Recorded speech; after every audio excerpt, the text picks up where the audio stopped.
Living in Bangkok was way fun. It was a lot more fast-paced than living in the eastern part. Um, and it was definitely a culture shock again. Because for my first three transfers, I was in the eastern farmland. Like, I walked out the door and there were elephants in a field.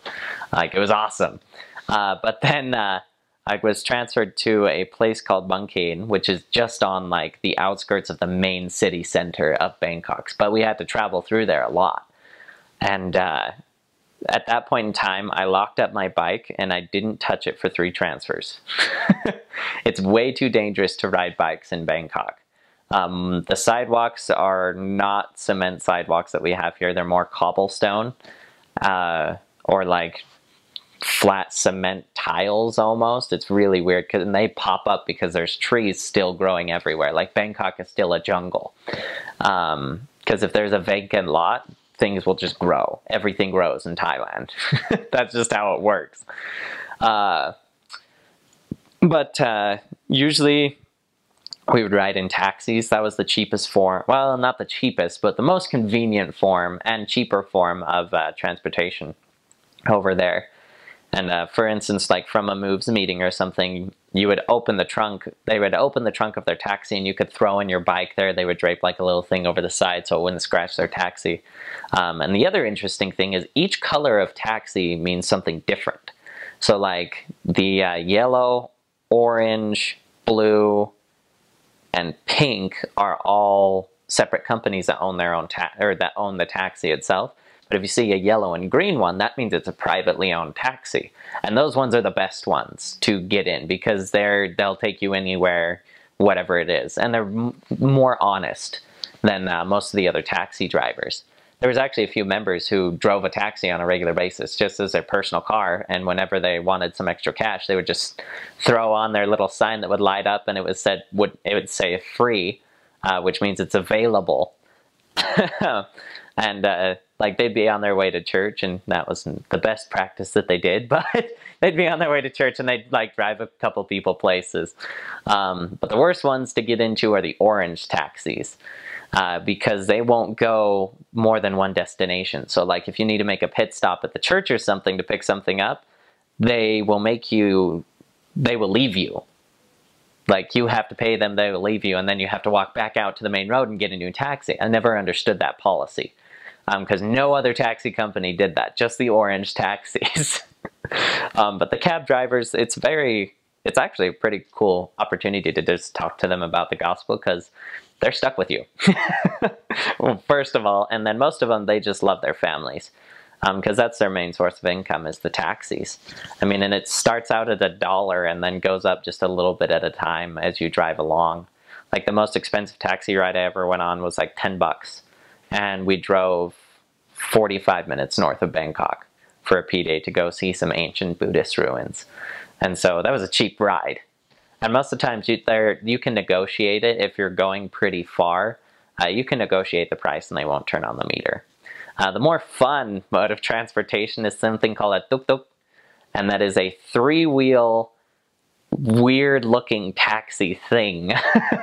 They basically put a motorcycle engine in this three-wheeler, and most of them just have one back seat, and you can tell the ones who have a lot of money as opposed to those who, you know, kind of are just starting in the tuk-tuk business, because one in a place called Surin. This one was a little bit outside of Bangkok, but he owned the tuk-tuk business for Surin, and his taxi had 2 rows of benches as opposed to one. His was really long, and he had a disco ball in there. He had a DVD player in there. Like, his was pretty legit. He had a luggage rack on top. But most of the ones in Bangkok, they just have like one bench seat in the back, and it's nice because you just like lounge and then you put your feet out. Like, there's plenty of space in there, and they drive really fast because they're small enough to fit in between some cars. And so they'll like drive on the sidewalks. It's like a free-for-all when it comes to tuk-tuks. Like, it's insane. And you just negotiate the price with them. You tell them where you're going, and they'll tell you how much, and sometimes it's a fair, like it's obviously you don't want to rip these guys off and you don't want to make them angry, But every once in a while, they'll try to rip you off because you're a foreigner in their country, and they know where places are. And sometimes they'll even take detours to make it seem longer. But if you really know the area, like you can just, like I one time got in a tuk-tuk and he was like, all right, I need, because $5 is pretty expensive for any ride. That's 150 baht. And that's way expensive. Most tuk-tuk trips should only be anywhere from 30 to 60 baht. And he told me 120 baht for just going like a few blocks. It was ridiculous, but we were late for an appointment, so we were kind of desperate. And I told the guy, I was like, no, you're ripping me off. This is ridiculous. And I got out of his tuk-tuk, and he immediately was like, okay, fine, 40 baht. And I was just like, yeah, that's more like it. It was funny, but the one mode of transportation you can't use, and I'm sad we never were able to, is motorcycle taxis. They're called rapjangs. They're some of the weirdest people ever. They wear these like bright orange vests, and it has like their number and the name of the company on the back. But they are like the handymen of Thailand as well. Like most people, if something breaks down, they call a number and one of those guys will randomly show up. But they're a motorcycle taxi. Like, it's just weird. Sorry, but yeah, like that was one form of transportation I always wanted to take, is the taxis. Now, if you're going on a long distance trip, they have bus stations everywhere in Thailand. Most people don't fly. They're actually terrified of flying over in Thailand. They hate it. But the buses there, you figure out quickly which bus company that you're supposed to take on long distance trips. Because if you're going pretty far away, there's a bus company called Nakhon Chai Air. And that one is just nice air-conditioned bus, really comfortable seats. If you get first class, if you're lucky enough to get upgraded to first class, they have like massaging chairs.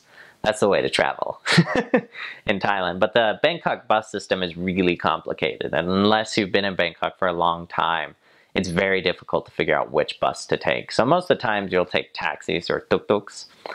Most members don't have cars. Most of them have what we call scooters here, but they call them motorcycles, so they can't give you rides really anywhere. But other than that, you just walk in Bangkok. It's too dangerous to ride bikes over there. Some areas of Bangkok you can, but like in the central part, you have to walk, otherwise you're going to get hit by a car. One big thing about Bangkok that I did not enjoy was spiders. They have really big spiders in Bangkok, surprisingly. They terrified me.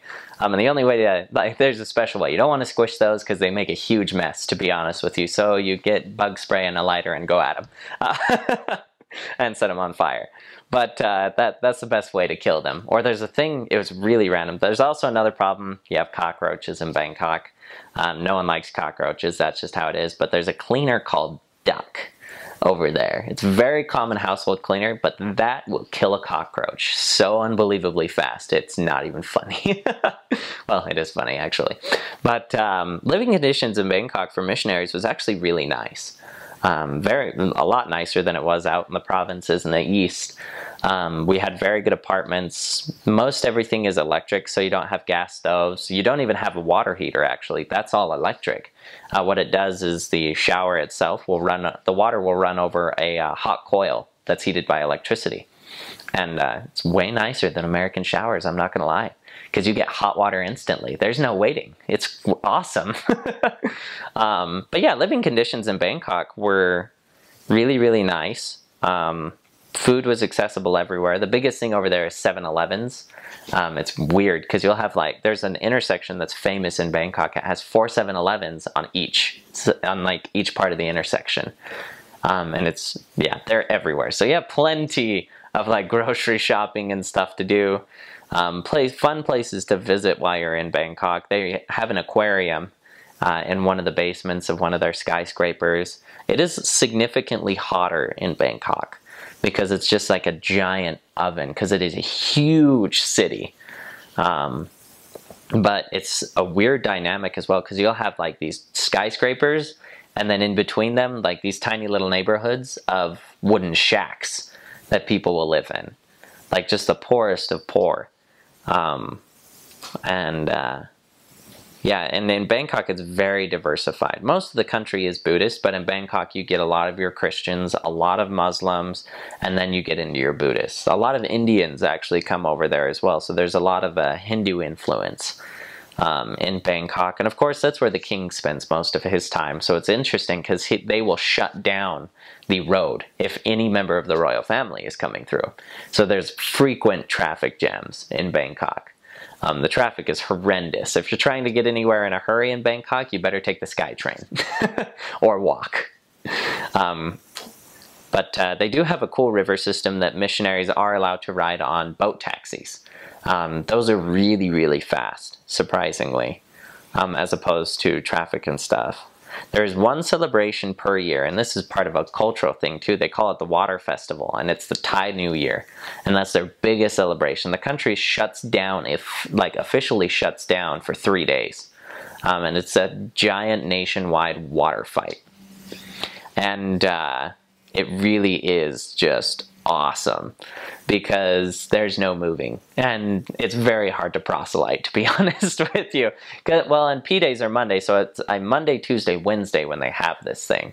So on Monday, like, we get to go out and play. The mission president allows us to go and then kind of dress up, and they have like this custom where they wear like flower shirts, almost like Hawaiian shirts, like we would say.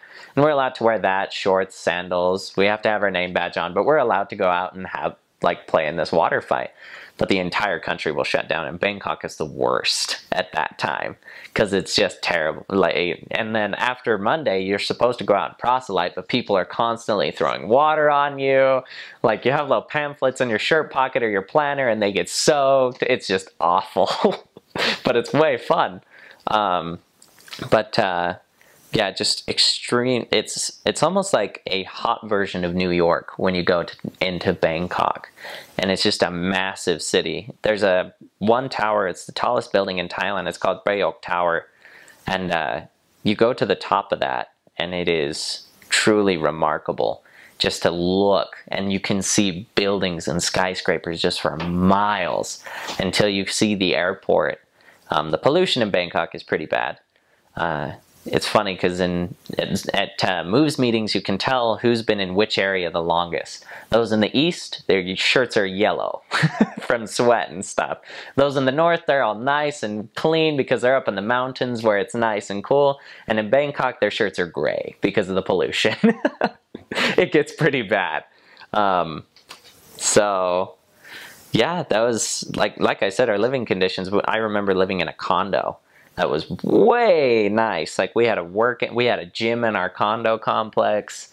The head of the condo association was actually a investigator. She was baptized. Her name is Sister Tuk. She actually calls the missionaries her sons, whoever it is in there. Yeah, I loved Bangkok. Bangkok was an adventure. It's a very fast-paced move. People are very busy constantly. Most of them speak English, actually, in Bangkok, because most of them are students or they work in American companies.